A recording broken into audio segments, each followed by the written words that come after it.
Hi అండి. Mister arrogant husband part 42. అసలే తను మొరటి మనిషినని భావించి ఆమె వైపుకు చూడకుండా ఇక నేరుగా పై అంతస్తుకు వెళ్ళిపోయాడు. ఇక ఇన్ని రోజులుగా అతనితో కలిసి ఉంటూ అతని స్వభావాన్ని బాగా అర్థం చేసుకున్న ఆరోగ్య అతనికి తీవ్ర కోపం వచ్చిందని వెంటనే తెలిసిపోయింది. కానీ అతనితో మాట్లాడి కోపం తగ్గించేంత ధైర్యం మాత్రం ఆమెకు రాలేదు. కొద్దిసేపటికి తర్వాత ఇంకా ఫ్రెష్ అయ్యి కిందకు వచ్చిన అర్జున్ హేమ పక్కనే కుర్చీ లాగి కూర్చున్నాడు. అందరూ కలిసి భోజనం చేయడానికి కూర్చున్నారు. ఆరోహి స్వయంగా అతనికి వడ్డించడానికి నిలబడింది. హేమ అక్కడ ఉండడంతో అర్జున్ ఒక మాట కూడా మాట్లాడలేదు. నిశ్శబ్దంగా భోజనం ముగించి ఫోన్ తీసుకుని మళ్ళీ పైకి వెళ్ళిపోయాడు. అందరూ భోజనం అయిపోయిన తర్వాత నిత్య కూడా నెమ్మదిగా లేచి వంటగది శుభ్రం చేయాల్సి ఉందనే కారణంతో అక్కడి నుండి వెళ్ళిపోయింది. పని దొంగ మన నిత్య. ఆ తర్వాత ఆశ ఆరోహి ఇద్దరు భోజనాన్ని ముగించారు. ఆరోహి బలవంతంగా ఆశను రెస్ట్ తీసుకోమని పంపించింది. తను పాత్రలు కడగడం ప్రారంభించింది. ఇక నీళ్ళ బాటిల్ తీసుకోవడానికి వంటగదిలోకి వచ్చిన అర్జున్ ఇంట్లోని అన్ని లైట్లు ఆర్పేసి వంటగదిలో ఒక్క లైటు మాత్రమే వెలుగుతూ ఉండగా ఆరు ఒంటరిగా పాత్రలు కడుగుతూ ఉండడం చూశాడు. ఇంట్లో అందరూ నిద్రపోతూ ఉంటే ఇక ఈమె ఒకతే పని చేస్తూ ఉండడం చూసి ఇక క్షణం అతని మనసు కదిలింది. అయినా ఆమెపై కోపం ఇంకా తగ్గకపోవడంతో ఏమీ మాట్లాడకుండా ఫ్రిడ్జ్ దగ్గరికి వెళ్లి వాటర్ బాటిల్ తీసుకోవడానికి తలుపు తెరిచాడు. ఫ్రిడ్జ్ తెరిచిన శబ్దం వినగానే ఆరోహి వెనక్కి తిరిగి చూసింది. అర్జున్ కనిపించగానే ఒక్కసారిగా భయపడింది. చుట్టూ ఎవరూ లేరని చూసి మెల్లగా ఏమండి నేను అని మాట్లాడబోతుండగానే ఆమె మాటలు వినడానికి కూడా ఇష్టం లేని అర్జున్ ఫ్రిడ్జ్ తలుపును గట్టిగా మూసేశాడు. ఆ శబ్దానికి ఆరోహి ఉలిక్కిపడి భయంతో వణికిపోయింది. చేతులు కాళ్ళు కంపించసాగాయి. అర్జున్ మాత్రం వాటర్ బాటిల్ ని చేతిలో పట్టుకుని ఆమె వైపుకు ఒక్కసారి కూడా చూడకుండా నేరుగా బయటికి వెళ్ళిపోయాడు కోపంతో. అతను వెళ్ళిపోయిన ఆరోహి గుండె దడ మాత్రం తగ్గలేదు. గుండెలపై చేయి పెట్టుకుని ఒక గాఢ నిట్టూర్పు విడిచింది. ఇప్పటికీ ఆయన కోపం తగ్గి ఉంటుందనుకున్నాను, కానీ ఇంకా నాపై కోపం తగ్గినట్టే లేదు అని మనసులోనే అనుకుంది ఆరు. అలా అతని గురించి ఆలోచిస్తూ పాత్రలని కడిగి వంటగదిని క్లీన్ చేసి తన గదికి వెళ్ళడానికి పైకి వచ్చింది. కానీ గది తలుపు దగ్గరకు రాగానే లోపలికి అడుగు పెట్టడానికి కూడా ఆమె కాళ్ళు సహకరించలేదు. ఇప్పుడు నన్ను చూసినా మళ్ళీ కోప్పడితే అనే భయంతో లోపలికి వెళ్లకుండా ఆమె నిద్రపోయాక వెళ్తాను అని నిర్ణయించుకుని నేరుగా టెర్రస్ పైకి వెళ్ళింది. ఆ రోజు గాలి బాగా వీస్తుంది. చలిని తట్టుకోవటం ఆమె వల్ల కాలేదు. అయినా అర్జున్ నిద్రపోయే వరకు గదిలోకి వెళ్లే ధైర్యం కూడా లేదు తనకి. చీర కొంగును గట్టిగా చుట్టుకుని ఒక మూలలో మోకాలను కౌగిలించుకుని వాటిలోనే ముఖం దాచుకుని సైలెంట్ గా కూర్చుంది. ఆరోహి తనతో మాట్లాడాలని ప్రయత్నించిందని అర్జున్ కు తెలుసు. కానీ కోపం తగ్గక ఫ్రిడ్జ్ తలుపును గట్టిగా మూసి తన కోపాన్ని ఆమెకు అర్థమయ్యేలా చేశాడు. ఆ తర్వాత నేరుగా పైకి వెళ్లి బాల్కనీలో నిలబడి సిగరెట్ వెలిగించాడు. ఆమెపై ఉన్న కోపంతో ఆ రాత్రి ఒకటి కాదు 3-4 మొత్తం వరుసగా కాలుస్తూ తన కోపాన్ని కొంత తగ్గించుకోవడానికైతే ప్రయత్నించాడు. ఇక కొన్ని సిగరెట్లు కాల్చిన తర్వాత అర్జున్ కోపం కొంతవరకు తగ్గింది. గదిలోకి వచ్చి మంచం వైపుకు చూశాడు. ఆరోహి ఇంకా రాలేదని గమనించాడు. ఇంతసేపటికే వచ్చి ఉండాలి కదా, ఇంకా ఏం చేస్తుంది అని వెళ్ళి చూడాలి అని అనిపించింది. కానీ వెంటనే తన మనసే అతన్ని ఆపేసింది. నాకు ఒక్క మాట కూడా చెప్పకుండా వెళ్ళిపోయింది. అంత దూరంగా నన్ను పెట్టుకున్న ఆమె గురించి నేనెందుకు ఆలోచించాలి అని తనని తానే ఒప్పించుకుని లైట్లు ఆర్పేసి మంచంపై పడుకున్నాడు. పడుకున్న కొద్దిసేపటికే ఎప్పుడు నిద్రపోయాడో అతనికే తెలియలేదు. అర్ధరాత్రి సమయంలో బాల్కనీ నుంచి వస్తున్న చల్లటి గాలి అతని ఒంటికి తగిలింది. నిద్రలోనే దుప్పటి కోసం చేయి చాపాడు. కానీ దుప్పటి ఎక్కడ తగలేదు. వెంటనే కళ్ళు తెరిచి చూశాడు. మంచం చుట్టూ చూసిన అతనికి ఆరోహి పడుకునే చోటు ఖాళీగా కనిపించింది. ఆ క్షణంలోనే అతని నిద్ర పూర్తిగా ఎగిరిపోయింది. ఇక హడావుడిగా లేచి ఆరోహి అని గట్టిగా పిలిచాడు. కానీ ఎలాంటి సమాధానం రాలేదు. ఇక భయపడిపోయిన అర్జున్ వెంటనే గది బయటకు వచ్చి కిందకి పరిగెత్తాడు. ముందుగా వంటగదిలో వెతికాడు. అక్కడ కూడా ఆమె లేదు. ఇంట్లోని ప్రతి గదిలో ప్రతి మూలలో వెతికాడు. అయినా ఆరు ఎక్కడా కనిపించలేదు. ఆ క్షణంలో అతని గుండె వేగంగా కొట్టుకోవటం మొదలైంది. ఒక క్షణం ప్రపంచమే ఆగిపోయినట్టుగా అనిపించింది అర్జున్ కు. అక్కడే కూర్చున్న అర్జున్ మనసులో ఎన్నో భయంకరమైన ఆలోచనలు మెదిలాయి. లేదు లేదు, ఆరోహి నన్ను వదిలి ఎక్కడికి వెళ్ళదు. అసలు ఎలా వెళ్తుంది? లేదు లేదు, ఆమె ఇంట్లోనే ఖచ్చితంగా ఎక్కడో ఉంటుంది అని తన మనసుకు ధైర్యం చెప్పుకుంటూ మళ్ళీ ఇంటి మూల మూలలో ఆమె కోసం వెతకడం ప్రారంభించాడు అర్జున్.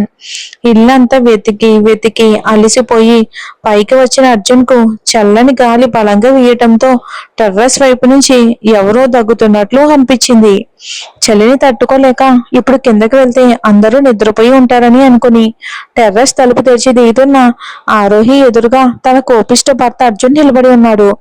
ఎంతసేపు ఈ చలిలో కూడా వణకని ఆమె అర్జున్ ముఖం కనిపించగానే భయంతో చేతులు కాళ్ళు వణకాయి. ఆ చలిలోనే ఆమె నుదుటిపై చెమట బిందువులు మెరిశాయి. కిందకి వస్తున్న ఆరోహిని చూసిన అర్జున్ మనసుకు ఆమె తనను వదిలి ఎక్కడికి వెళ్ళలేదని తెలిసి కాస్త ఊరట కలిగింది. కానీ మరోవైపు ఆఫీస్ నుంచి ఒక మాట కూడా చెప్పకుండా వెళ్ళిపోవటం, ఆ తర్వాత ఆమె కోసం ఇల్లంతా పిచ్చివాడిలా వెతికేలా చేయటం గుర్తొచ్చి అతనికి కోపం మరింత పెరిగింది.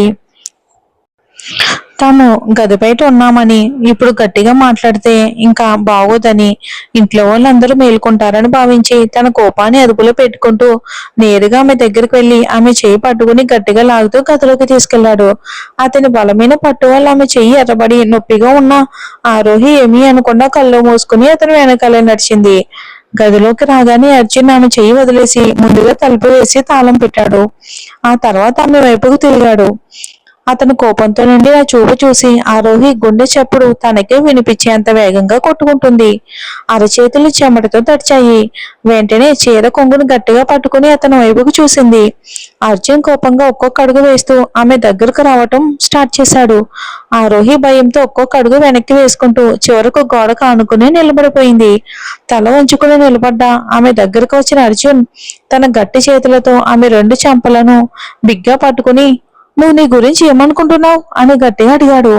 అతని కఠినమైన మాటలు విన్న ఆరోహి కళ్ళల్లో వెంటనే నీళ్లు నిండిపోయాయి.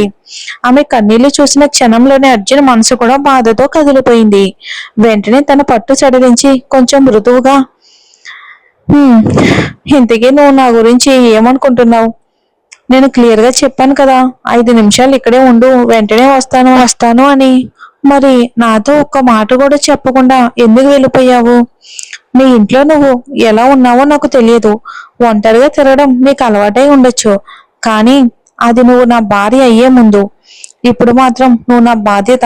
నేను ఆఫీస్కు భోజనం తీసుకురావడానికి కారు పంపించింది నేనే. అలాంటప్పుడు అక్కడి నుంచి నేను క్షేమంగా తిరిగి పంపించే బాధ్యత కూడా నాది.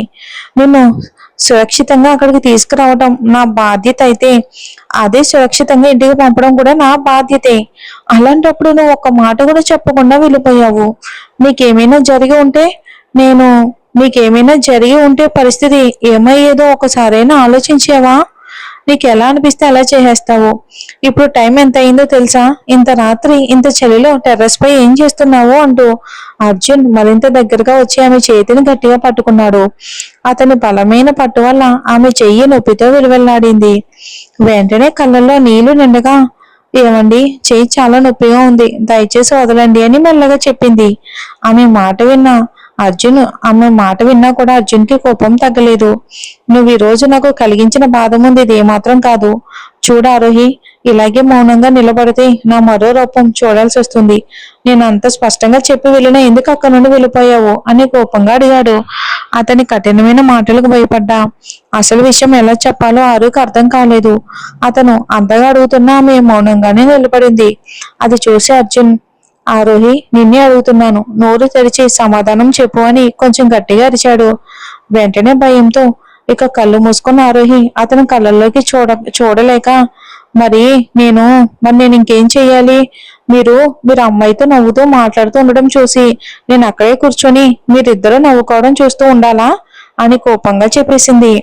జరిగిన విషయం అర్జున్ కు తెలియకూడదని ఆమె ఎంత ప్రయత్నించినా అతను ఎందుకు వెళ్ళిపోయావని మళ్ళీ మళ్ళీ అదే విషయం అడుగుతూ ఉండటంతో తన మనసులోని మాట బయటపడిపోయింది.